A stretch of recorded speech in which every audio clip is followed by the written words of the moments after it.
Ever met someone who came to Japan, left Japan, and their life is just about a greater purpose? Well, today's guest is just that person. So, thank you. Wynter actually lived in Japan, went back home to the States, Yep. and now he's back in Japan and with a new purpose, a new mindset, maybe new identity. Yeah, shaping. Actually, yeah, a lot of change from before when I first been here, so definitely new identity. All right, so this conversation is about how leaving Japan and coming back can actually shape you as a person, and I really want to know a lot more about that, so let's get into it. Let's do it. I originally came to Japan back in 2012. Background, I'm military, I'm in the Navy, so I was stationed out here in 2012. I did it from 12 to 15, and to be honest, I love Japan.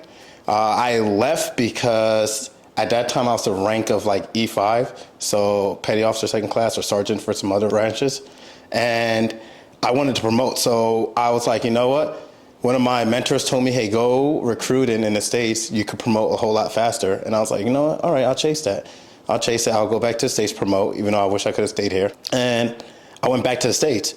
What made it bad was like the moment I got back to the States, I made rank already. That's impressive. Yeah, I made my rank. I made E6, and I was just like, can I please go back to Japan? And they were like, no, no, you're already here. And I was like, oh, God.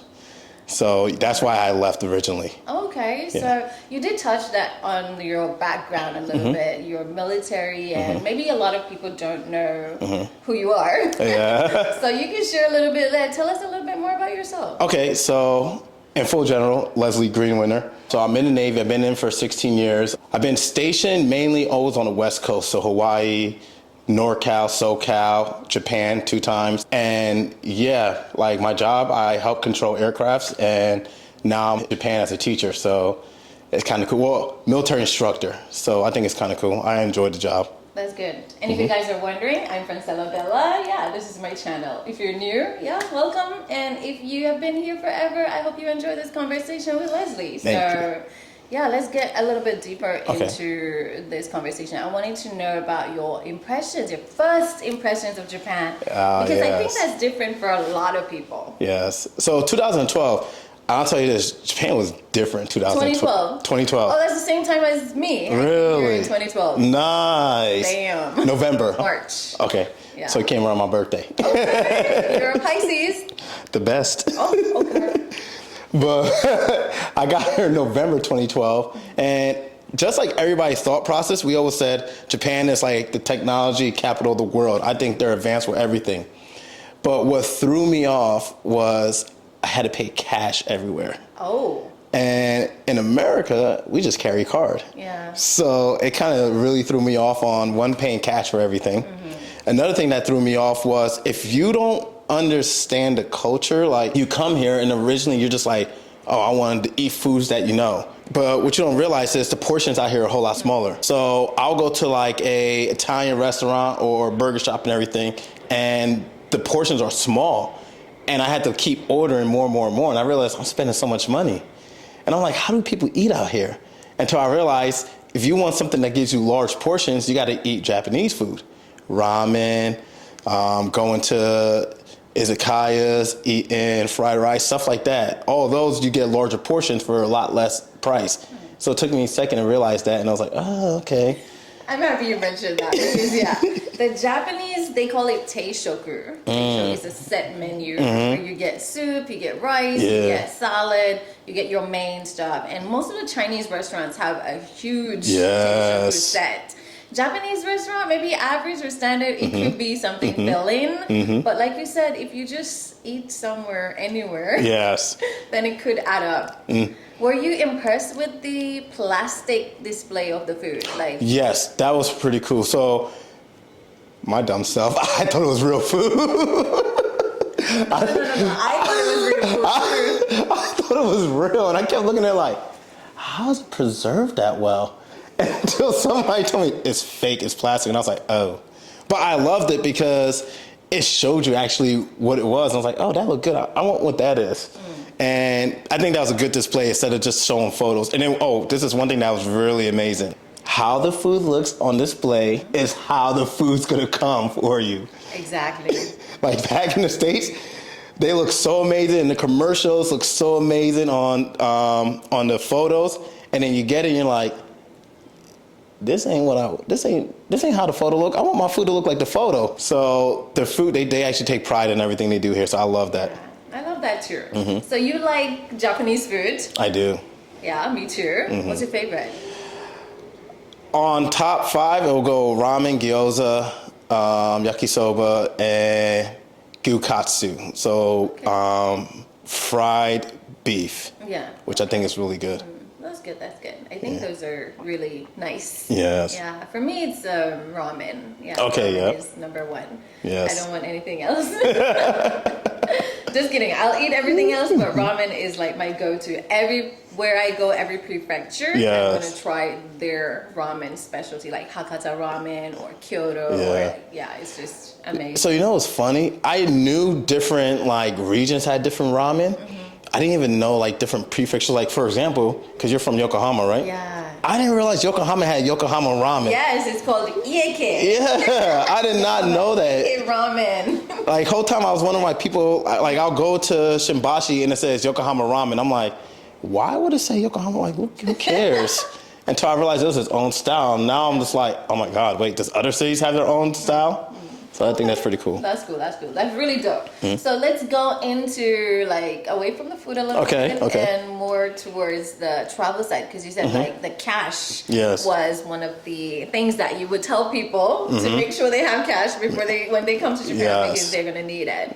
I want to know a little bit more about traveling in Japan because I stumbled across this quote and it said something like, traveling is us not just leaving our homes, but it's about leaving our habits.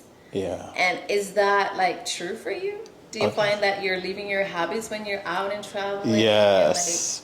So throughout the time since I've been here, when I came back to Japan in 21, my whole goal was, because I came back because I felt like I didn't travel enough when I was in Japan before. So I came back with the purpose of I wanted to travel a whole lot more.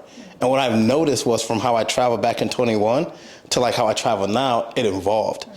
And what I mean by evolved is I have a structured routine lifestyle of how I do things, right? All right, break that down for us.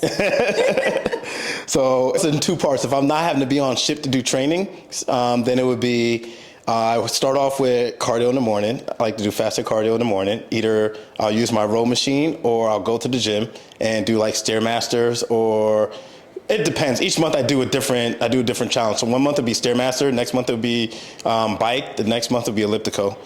And then after that, go into work for until about 3 p.m., 4 p.m., and then go back to the gym. And now do my weight training, and I'll do weight training. So I'll do whatever type of split it'll be. So usually I like to do single body, back and biceps, tries and chest, and then shoulders one day, and just a 5-day split. And then after that, go home, and I like to relax, because that's the best part. You train your body, but then also you need to make sure that you train your mind and reset your mind and let it have its time to decompress. So I'll do that. If I have a lot of time, I like to go to onsens. Oh. Yeah. Wait. This is really interesting. So you like the food, you like the traveling, you like onsens. You are the first male that I have spoken to who says they like onsens. You know what? I can believe that, because when I tell people I like onsens, they're like, eh? And I'm like, why? Yeah. So I want to know, does it soothe your muscles? Yes. I mean, we'll come back to the travel. Yes. But this is interesting. I have to get into this. I'm gonna tell y'all this. I'm gonna tell everybody this. The cheat code. You see athletes do ice baths and all this stuff. So the cool thing is Japan provides us all that. So you go to the onsen, they have the cold bath, they have the different type of saunas, and then different type of hot baths. And onsens here in Japan are dirt cheap compared to the States. You go to a spa in the States, it's 50, 60 to 100 plus. While here, depending on what type of onsen I go to, it's either for 800 yen all the way up to the max I paid was 2,000 yen. Yeah. And that's the max. Pretty inexpensive. Yeah, super inexpensive. So I look at it as a recovery tool, because if I'm not either getting a massage, then I'll go to the onsen and I'll do cold, hot, fully recovered. Would you say that this is for someone who works out a lot? Truthfully, I'll say my method of how I do it is for someone who works out and like beats their muscle. But I honestly feel, I think it's good for everybody. Like we all have work, we all have stress, we all have built up. It's some way to kind of take your mind off and at ease. And I think it's good. I love that. I've been to an onsen before, had great experiences. But the first thing that I did wrong was, you know, they give you some towels. Yes. Right? They give you the big towels. And then the small one. And, you know, I just went in there with my big towel. Which is not supposed to be used until after you come out and like try to get yourself all dried up. And this tiny one was supposed to like be over your head or something. Like, did you? So the many times I went to the onsen, and this is why another reason why I love Japanese people, they're very helpful.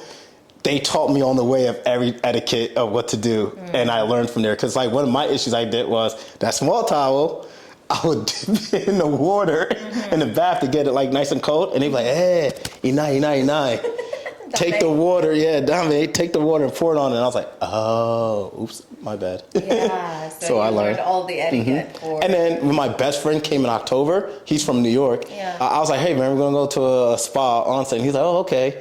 And what made it so funny was as we're changing, he's like in there with his underwear. He's like, dude, I don't have any trunks. I'm like, it's okay, you don't need no swim trunks. And he's like, I don't have a bathing suit. I'm like, it's okay, you don't need it. And he's like, I'm lost. I'm like, get naked, bro. He's like, what the? And then you'll see like him like with the small towel hide. I'm like, dude. I'm like, dude, be free. Like no one's looking, and you shouldn't be looking. So this happened, and that's when I was like, this is actually dope. And it's like, okay. So it's cool. All right, great. So you had fun at the onsen. Yes. So onsen, and then that's pretty much like my whole daily kind of schedule. Okay. Well, how do you get into the onsen with all of these tattoos that you have? That's easy. All I know is put on a shirt, get in there, wait for them to kick you out. They're going to kick you out.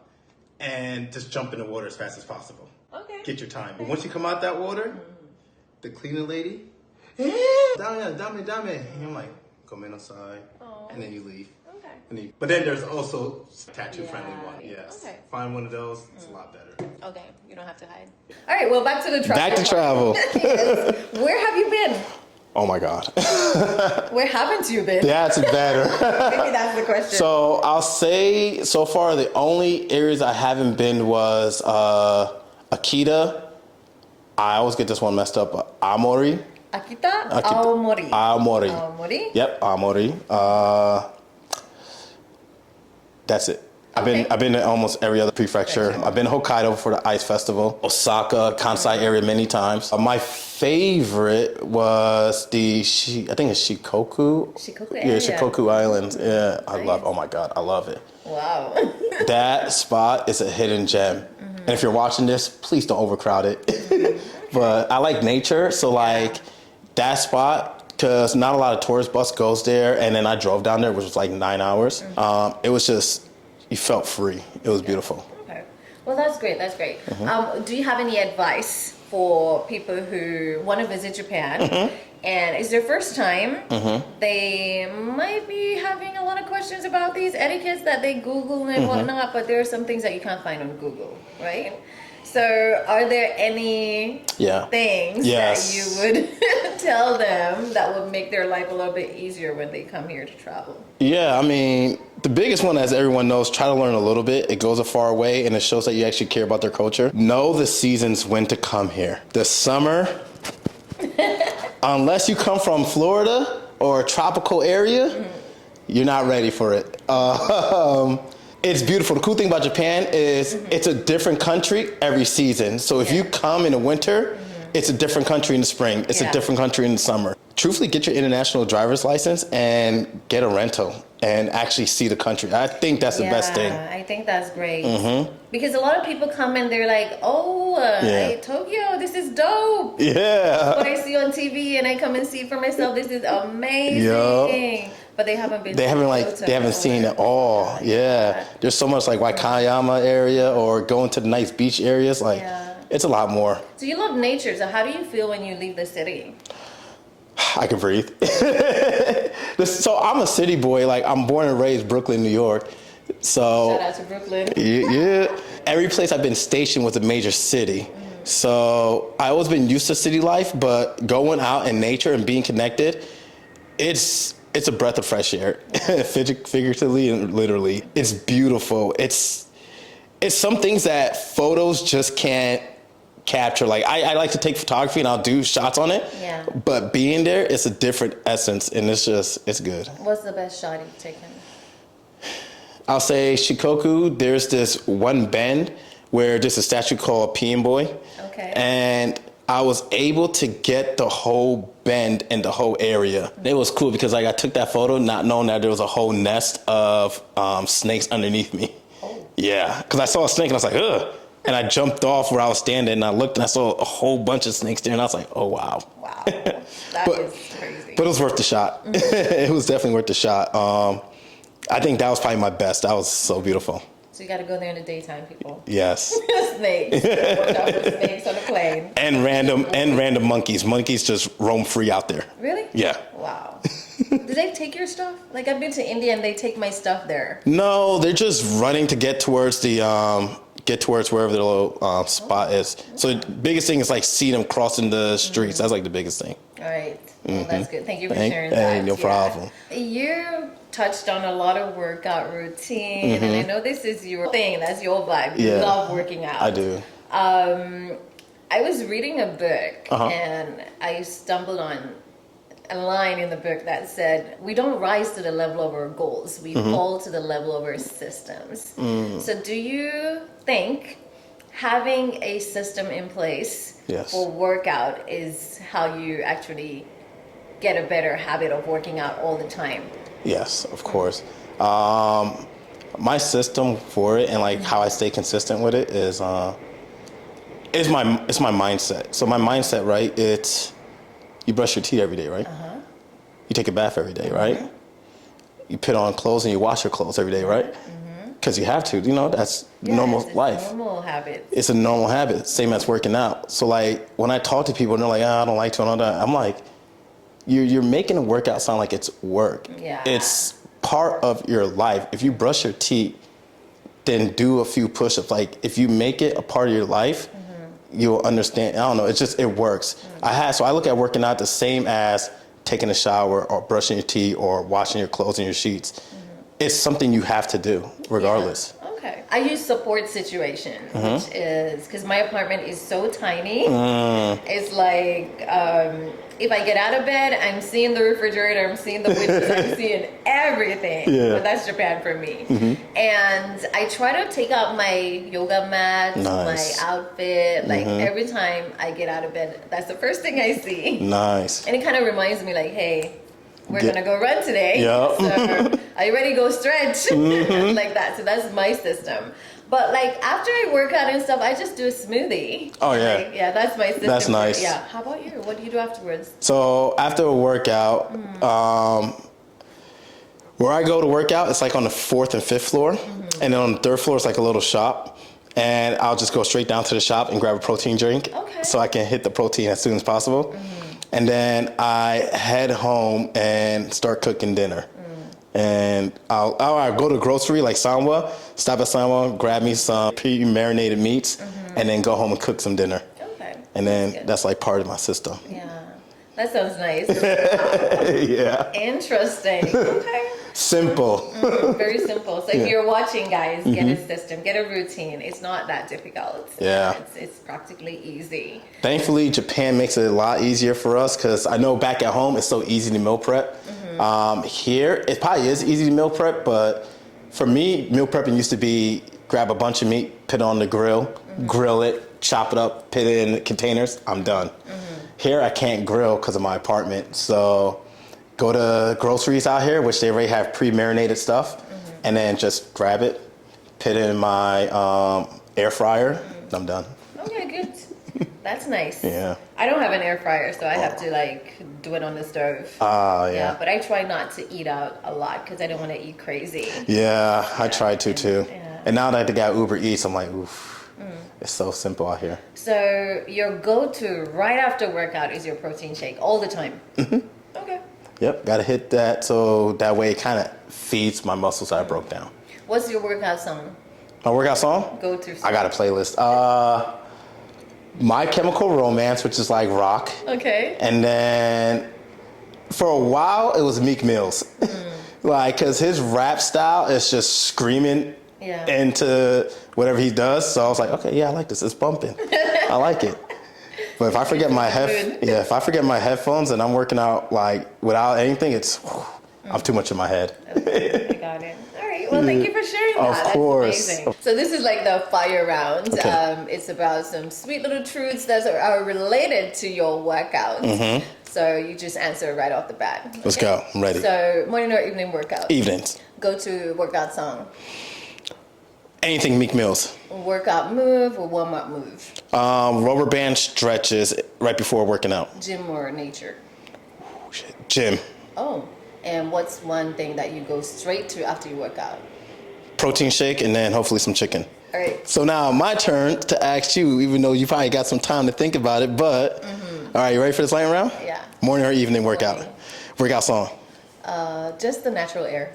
Favorite go-to warm-ups? Quad stretch. First thing you want to go for after your workout? Smoothies. What type of smoothie? Strawberry banana. Okay. Thank you so much Of for course. sharing. We touched on some culture shocks and what our impressions were of living in Japan. Yes. How it feels to be back. I love it. Yeah. I'm here for a while, baby. Okay, workout routines that you guys can try, because that's important for your life. Like Leslie said, it's really important. It's like brushing your teeth, making your bed, putting on your clothes, finding women, like that. I didn't say that part. But you know what I mean. Make it fun. Make it not a chore. Make it something exciting. Exactly. Yeah, so thank you so much You're welcome. for coming on and sharing and being so open. I love it. And vulnerable in this situation. I appreciate it. Thank you for inviting me. I'm surprised. Like, I'm just a normal person that's been in Japan for 7 years, and the fact that you let me on the platform, I appreciate that. Well, I appreciate you too. So thank you so much. Of course. And guys, if you have a routine that you've been doing in your workouts, we would like to know what that is. So feel free to drop it in the comment section, and we'll interact with you there. But Leslie also has the Instagram. I do. Yeah, because you take photos and all these things. Would you mind sharing your handles so people can follow and see your beautiful photos? Yes. All right. So my Instagram is Mr. Wynter, Mr._Winter with the Y, 90, because I'm a 90s baby. Best decade. And then my photo site it's on my Mr. 91, so you can follow it. I don't remember, not off the head. All right, I'll put it in the bio section so they can find you easily. Thank you. All right, thanks. Thank y'all. Thank you. Yeah. And then, All right. Peace out, guys. Peace out. Like, follow, and share. All right.